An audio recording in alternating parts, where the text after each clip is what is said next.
La igualdad y la desigualdad entre individuos y entre países o zonas geográficas del mundo es uno de los objetos de estudio de la geografía.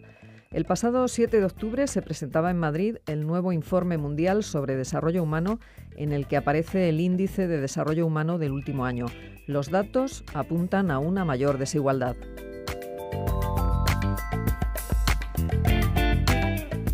Bueno, pues para hablar de la desigualdad en el mundo nos acompaña hoy en el programa Antonio Fernández, que es profesor de Geografía en la UNED. ¿Qué tal, Antonio? Buenos días. Bienvenido a Sin Distancias. Gracias. Bueno, el tema de la desigualdad en el mundo se corresponde con el primer tema de vuestra asignatura, Geografía de los Grandes Espacios Mundiales, pero este tema no es un tema meramente introductorio, ¿no? No, en absoluto. Aunque esté en el primer lugar, no quiere decir que ni sea el más importante ni, por supuesto, que sea introductorio. Es un tema con el mismo peso que los demás que componen el programa de la asignatura, y lo que sí se puede decir es que es muy interesante porque nos ayuda a comprender el mundo actual y nos sirve para estructurar la asignatura en bloques de países desarrollados y bloques de países subdesarrollados. ¿El mundo podemos decir que es cada vez más desigual? Sí. Es decir, en los años 60 el 80% de la población solo tenía el 20% de la riqueza y el 20% de la población tenía el 80% de la riqueza. Y ese porcentaje ha ido incrementándose, se ha ido abriendo, y el 7 de octubre se presentó en Madrid el Índice de Desarrollo Humano y vemos cómo efectivamente hay cada vez más brecha entre los que menos tienen y los que más tienen. ¿Cuál sería el porcentaje actual? Pues de aquel 80-20 estaríamos ya en un 83-17 aproximadamente. ¿Y la desigualdad ha aumentado por igual en todas partes o va por zonas? La desigualdad se ha incrementado a escala planetaria, es decir, los países más ricos son más ricos respecto a los más pobres, y luego se está incrementando a una escala más reducida dentro de cada país. Entonces, las minorías privilegiadas de un país, sea el que sea del primer mundo o del tercer mundo, de esas minorías privilegiadas tienen cada vez más recursos frente a los que cada vez son más y tienen menos. Es decir, que es un problema escalar. Podemos aplicar la escala planetaria, podemos aplicar una escala nacional, pero las desigualdades se incrementan. Antonio, ¿de qué forma estudia la desigualdad la geografía? ¿Qué instrumentos tiene para analizarla? El origen epistemológico de la geografía de la desigualdad empezó en los años 60 en Francia, Yves Lacoste como geógrafo principal, y a partir de Yves Lacoste muchos más, puesto que la Escuela Francesa de Geografía le preocupaba mucho la desigualdad que percibía en los años 60 en las colonias africanas, y a partir de ahí hubo una sensibilidad espacial sobre el fenómeno. Entonces la geografía es una de las muchas disciplinas que se ocupan del tema de la desigualdad, y lo que aplica es el carácter espacial o geográfico o de distribución territorial que tiene la desigualdad en el mundo. Es decir, si hay algún elemento geográfico que pueda justificar las desigualdades o que las potencia, y en cualquier caso registrar espacialmente dónde hay esas bolsas de desigualdad. Ese sería un poco el ámbito acotado de la geografía. Evidentemente es un tema sociológico, económico, psicológico, de todos los ámbitos. ¿Qué indicadores son los que se tienen en cuenta a la hora de estudiar la desigualdad? Generalmente siempre se había utilizado desde el principio, lo más evidente, que es la economía. El factor económico, con todas las variables que queramos medir, de renta per cápita, de Producto Interior Bruto, etcétera, o sea, todo lo que queramos medir de la economía. Pero eso era más al principio, y a medida que ha ido evolucionando la investigación en estos temas, pues se han ido haciendo más complejos o incluyendo nuevos elementos. Entonces está efectivamente el económico, pero también está el social, el sociodemográfico, la pura demografía, la educación y derechos jurídicos políticos, que cada vez ahora mismo son los que crean tendencia y son los más importantes. Es decir, ¿qué respeto hay a los derechos humanos? Para hablar de desarrollo, su desarrollo, de la desigualdad, comparamos ámbitos jurídicos de derechos humanos, de exclusión o no exclusión de la mujer, qué atención se presta a la diversidad, cuál es el grado de ocupación de la sociedad respecto, por ejemplo, a la población reclusa de esa sociedad, es decir, cómo se trata a los presos, dicho de una manera rápida. O sea, hay muchos aspectos también jurídicos, políticos, que todos ellos van integrando y nos van ayudando a perfilar el mundo del desarrollo, su desarrollo, y por lo tanto también el mundo de la desigualdad. El otro día leí un artículo de un profesor de la UNED, precisamente, pero de economía, y hablaba de un índice que se llama el índice de Gini, que se usa precisamente también para establecer los criterios de igualdad-desigualdad, Sí. ¿no? Sí, es un índice, es una herramienta estadística, matemática. Gini era un estadístico italiano, murió en el año 65, nació a finales del siglo XIX, 1884, 85, por esas fechas, y que además, curiosamente, fue un ideólogo del fascismo italiano, ¿no? Tenía una vertiente política, pero evidentemente era estadístico, matemático, e ideó su índice, su cociente y luego índice, el cociente de Gini, que consiste en que entre dos números, entre el 0 y el 1, encontramos toda la diversidad de la desigualdad, siendo 0 en el supuesto de la máxima igualdad. Entendamos que sobre un territorio todos los habitantes de ese territorio tienen el mismo nivel de ingresos, sería el óptimo teórico de la igualdad, y 1, el de la máxima desigualdad, donde solamente un miembro tiene toda la riqueza y todos los demás del territorio tienen 0, ¿no? Entonces sería la máxima desigualdad. Entonces, entre 0 y 1, pues nos encontramos, es muy fácil, es relativamente sencillo de hacer y sobre todo es muy expresivo, porque nos movemos entre 0 y 1. Ese es el índice el cociente de Gini, que multiplicado por 100 da lugar al índice de Gini. Como referencia, pensemos que los países más igualitarios dentro de cada país son los países escandinavos, Suecia, Noruega, Dinamarca, etcétera, y se mueven en torno a un 0,3, 0,25, 0,4 como mucho.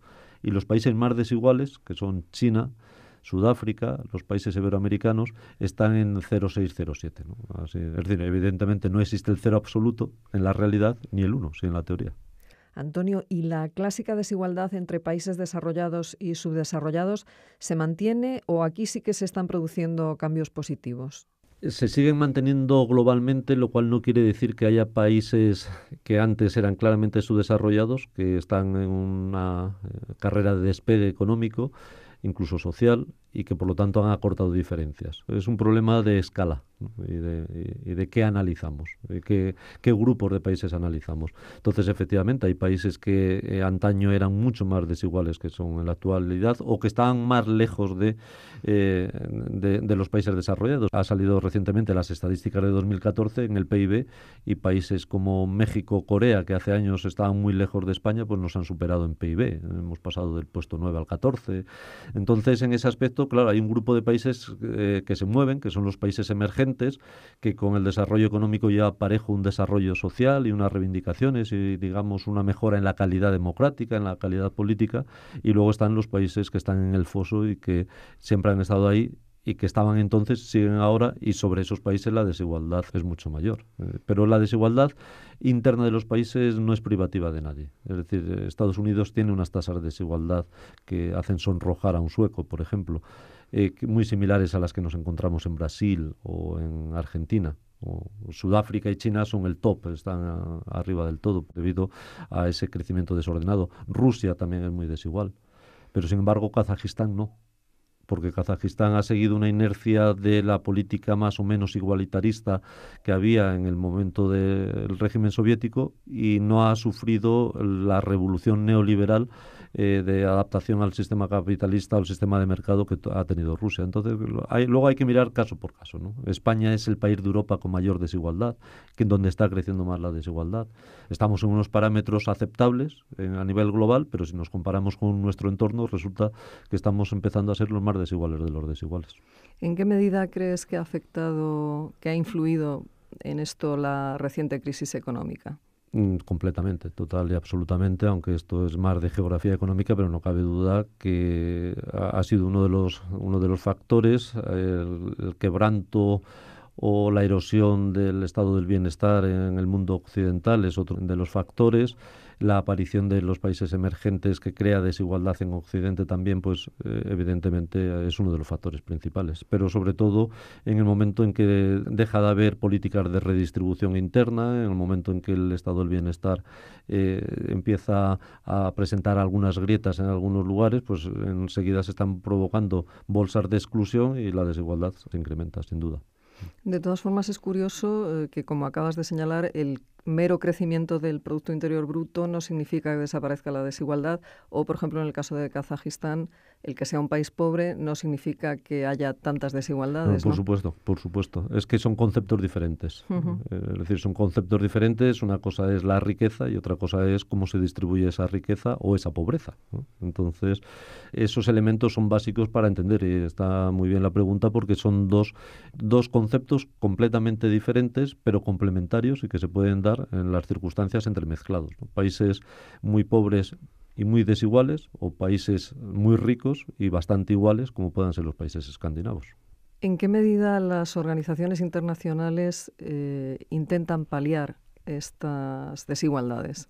Hombre, por ejemplo, en índices de desarrollo humano, donde una de las variables es la sanidad, pues las organizaciones multinacionales lo intentan paliar llevando recursos sanitarios allí donde no hay capacidad. Lo estamos viendo ahora recientemente en estos meses con la crisis del ébola en África, donde la intervención sanitaria es una intervención auspiciada por las organizaciones internacionales porque esos países no tienen recursos suficientes para hacer frente a esa crisis sanitaria, por ejemplo. Entonces, también teóricamente tendría que ir con las ayudas financieras que prestan el Fondo Monetario Internacional, el Banco Internacional de Desarrollo, pero ahí es entrar en un terreno resbaladizo porque yo no me creo que las políticas de esos organismos sean redistribuidoras ni garantistas de crear riqueza que supere la desigualdad entre el primer mundo y el tercer mundo. Es más, creo que a veces incluso lo puede incentivar. Entonces, Y ya que hablamos desde una universidad, quizás la educación sea el factor que